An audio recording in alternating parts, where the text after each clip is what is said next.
let it have a taste of religion, but don't let it burden me with responsibility. There's a perspective of wanting less responsibility and more satisfaction. Well, this digitalization that emerged after 1995, the discovery of the internet, and later, after the 2000s, the rise and spread of social media actually further developed spiritual tendencies in the global market.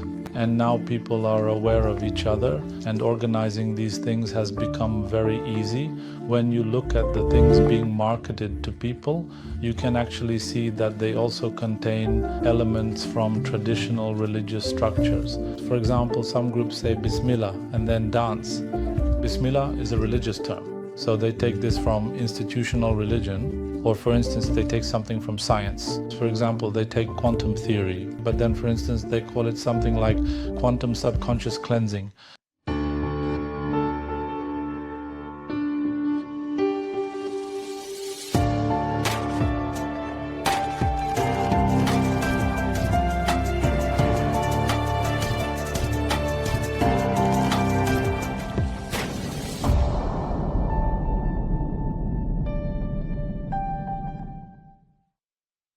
Hello to everyone from Istanbul School. Dear viewers, today we will talk about the modern human search for spirituality. Our guest is Professor Dr. Ali Ayten.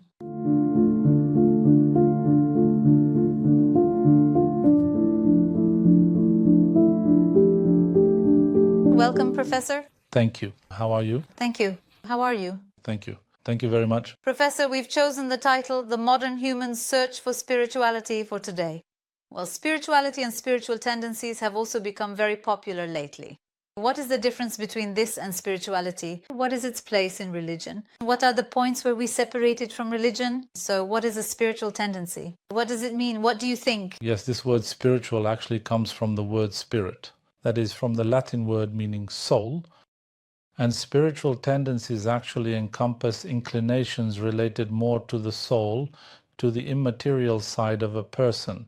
Actually, when we talk about spiritual tendencies, we mean a general term for many inclinations that are not material, that give vitality to the material side of a person, that enable a person to transcend themselves and achieve self-realization, and that contribute to this.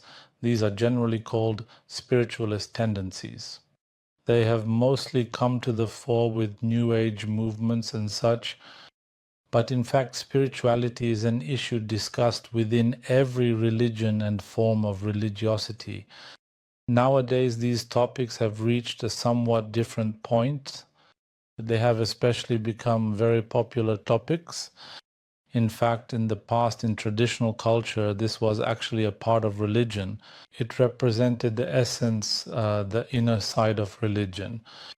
And it was something that was mostly addressed within religion itself, what we call spirituality or spiritualism, because in Turkish we translate the word spirituality as maneviyat, ruhsallık, or tinsellik.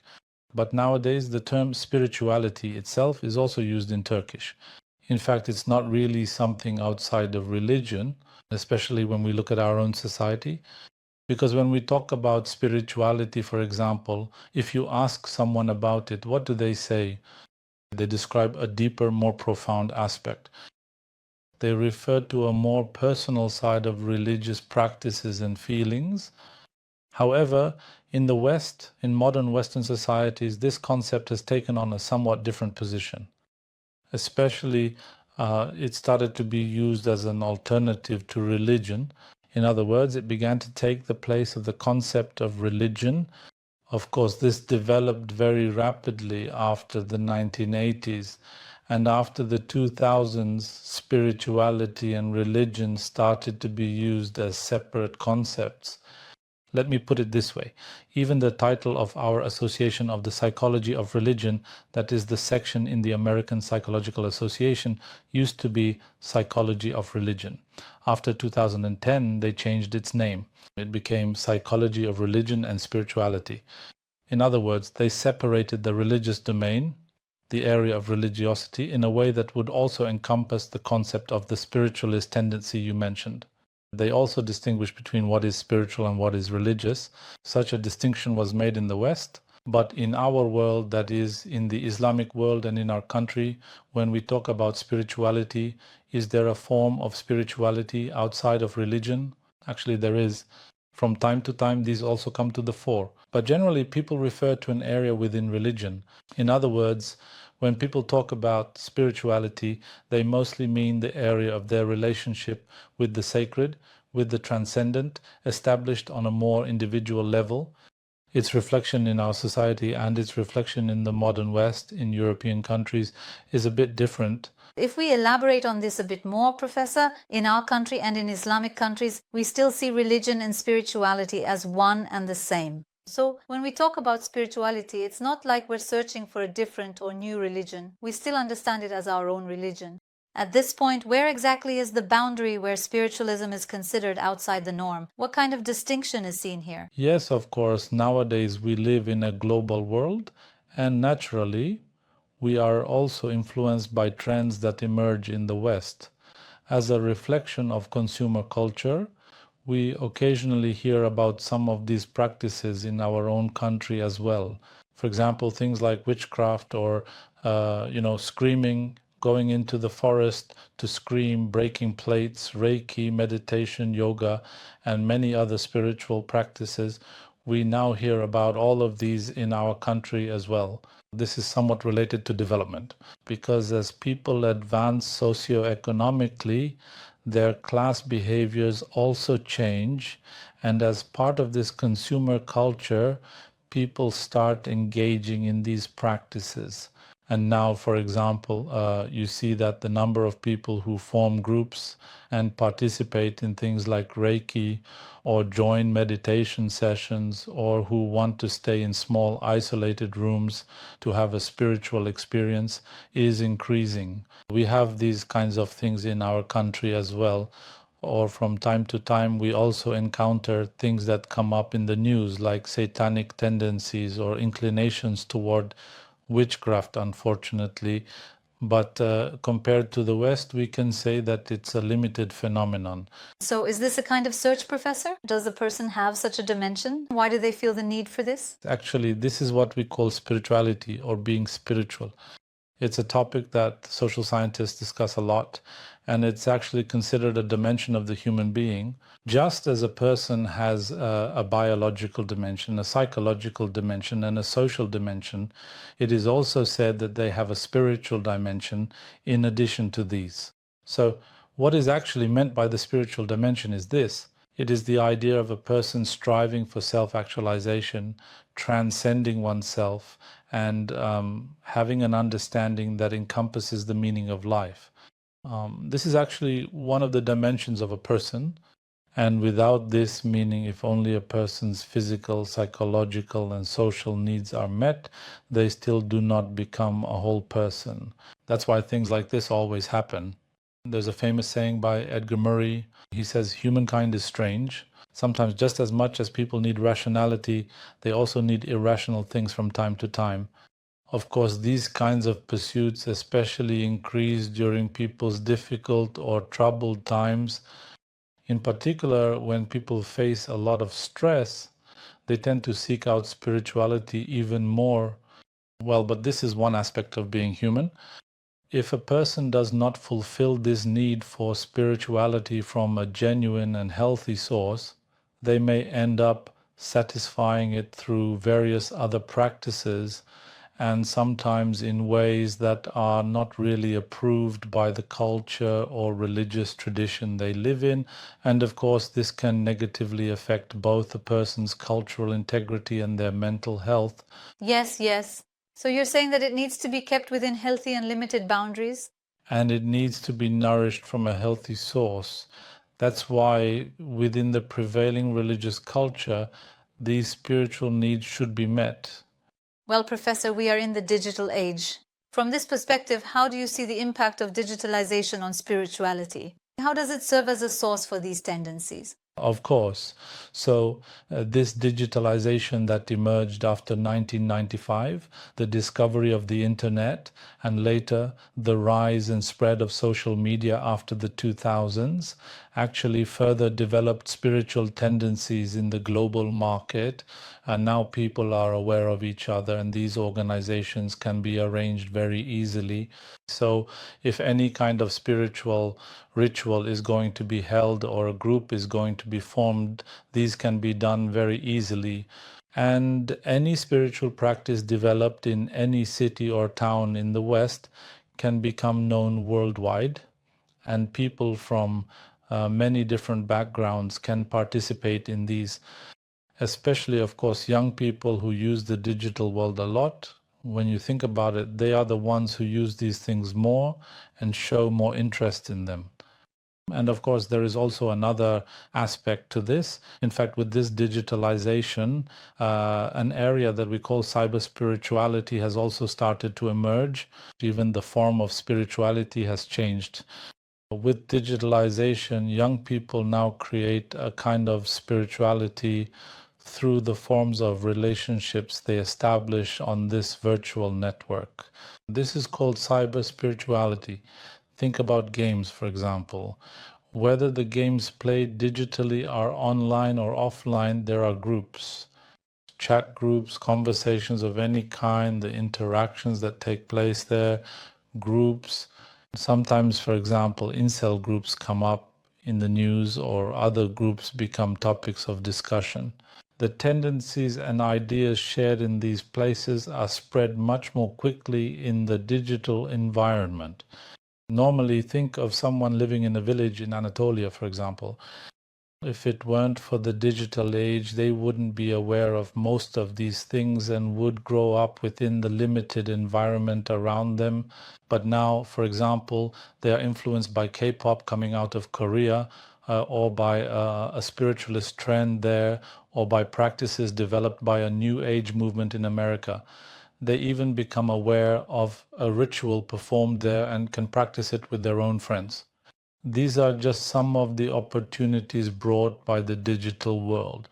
Of course, these also have a major impact on the spread, marketing, and reaching larger audiences of spiritual tendencies. Yes, each of these seems to be a significant factor on its own. Here, there is also the need for belonging among young people. In fact, the search for belonging, loneliness, and a sense of inner emptiness is something that exists in everyone, not just the youth. So, how do you think these factors influence these tendencies? Of course, when it comes to participation in these spiritualist tendencies, especially among young people, their search for identity and meaning also plays a role. Absolutely. I mean, this is not something that has just emerged today. In other words, for thousands of years, young people have been searching for an identity. This is actually a part of the developmental process for every generation. It's a natural process. But what is different today, of course, is the digital world we just talked about. In other words, as digitalization increases, young people can now search for this identity not within their own cultural codes or cultural environment, but in digital spaces. And if there is a spiritualist tendency or spiritual content, groups or applications presented to them there, they may also choose those. Otherwise, the need for identity among young people has always existed. It existed 1,000 years ago and even 10,000 years ago. But of course, its form and format change over time. Of course, one of the important points here is what we call individuation or individualization. Because in the past, people tended to live more collectively or to accept collectivist ideas or ideas embraced by the majority of society and preferred to build their identity within that framework. But today, we've reached a point where things have become more individualistic. People have gradually adopted a more individualistic mindset. And as an extension of this, people want to add something of themselves. They want to add their own touch to religious interpretations. They want to add their own perspective to spiritual interpretations. They also want to see practices, things, in other words, where they can find themselves. But at the same time, there's also this perspective. I want something with a religious flavor, but I don't want it to put me under responsibility. It should have less responsibility and more satisfaction. In other words, they want a structure or a format where their preferences, desires, and needs are taken into greater consideration. Of course, these spiritualist tendencies are what offer this best, which is why they are more in demand. There is a saying in the social sciences, it's a phrase put forward by Robert Macmillan. I'm not religious, but my spirituality, that is my spiritual side, is very strong. It's a nice expression that describes the current situation, the state people are experiencing today. In other words, people are actually moving away from those institutional religious structures. That is, the things that determine greater responsibility in terms of worship and moral conduct, or that make people feel more obligated, and instead they tend to prefer practices that make them feel less responsible but provide greater spiritual satisfaction. And as a result of this, such tendencies are increasing both around the world and increasingly in Islamic countries as well. At this point, when we observe this and look at young people in Turkey, is this being used more as an easier method? Should we see this as a break from traditional religions, or should we interpret it as a new understanding of religion? Exactly. Of course, this is a very different situation. On the one hand, you can see that a new formation is being tried. I mean, when we talk about spiritualist tendencies, we're not just talking about a single structure. There are 1,001 shades to it. For example, there's an area we call natural spirituality that in particular holds nature in especially high regard. Or, for instance, there are occult movements like witchcraft or magic, or those that emphasize supernatural powers. Spiritualist tendencies come in 1,000 different forms. There are Satanist groups and so on. All of these are considered within the same concept and are differentiated within themselves. Now, when you look at these, we can actually interpret them as a search for a new formation, a search for a new identity. But for example, when you look at the things marketed to people, especially through popular culture within consumer culture, you can actually see that these also carry elements from religious structures, that is, from traditional religious structures. For instance, sometimes you see people on YouTube saying Bismillah and dancing. Some groups do this, for example. So, for example, you see that Bismillah is a religious thing. It comes from institutional religion. Or they take something from science. For example, they take quantum theory, but then, for instance, they call it something like quantum subconscious cleansing. Now, when marketing this, they take concepts from institutions that people trust, like science or religion, but they create something new with them, form an eclectic structure, and present it to people. So they see religion and science as strong foundations, but in fact they reinterpret them. Of course, they reinterpret them because, as I mentioned earlier, people's tendencies and desires for this kind of thing have increased. In other words, they want to get a taste of religion, but at the same time, they want to avoid the responsibilities and obligations of religion. This is exactly what spiritual tendencies provide. And also, of course, with economic development, class differences are emerging as well. For example, while one class fulfills its spiritual needs within more traditional religious structures, another group says, I can meet my spiritual needs in a more secular, worldly sphere, and adopts this perspective. They present these new eclectic blends by mixing established religious institutions and principles with newly produced elements, and these are embraced by some people.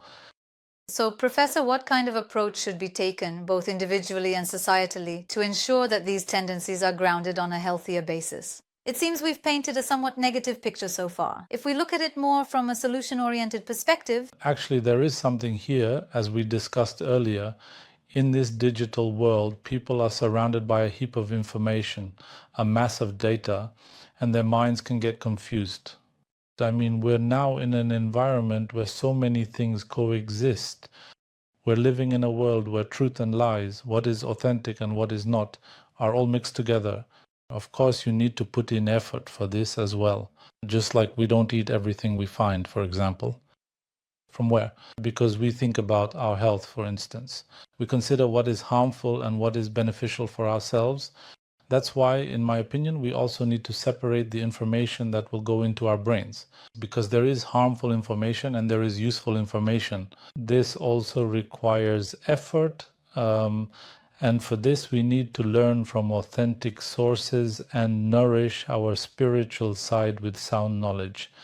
And for this, the healthiest thing is the mainstream religious institutions that are accepted in every culture. We need to draw nourishment from these. I think this is the easiest way. Otherwise, different pursuits and searches can lead people away from both their psychological and cultural integrity, causing them to make many mistakes or be exposed to abuse and exploitation. So there are such dangers. That's why we need to be careful. Of course, this also requires a certain level of awareness. You know, in the past, we used to have things like media literacy and other activities to raise awareness. So there also needs to be an awareness about this in the digital world. Learning these things in a more conscious, more sensitive and understanding way and continuing in that direction. In other words, they need to check and verify their sources of information. Like, is this a reliable source of information? They need to check this and aim to nourish and fulfill their spiritual side and dimension from a healthy source. So let's offer this guidance to our viewers as well, Professor. Thank you very much for your valuable insights. Thank you, Professor. Thank you. Dear viewers, today we talked about the modern person's search for spirituality. See you in the next episode. Goodbye.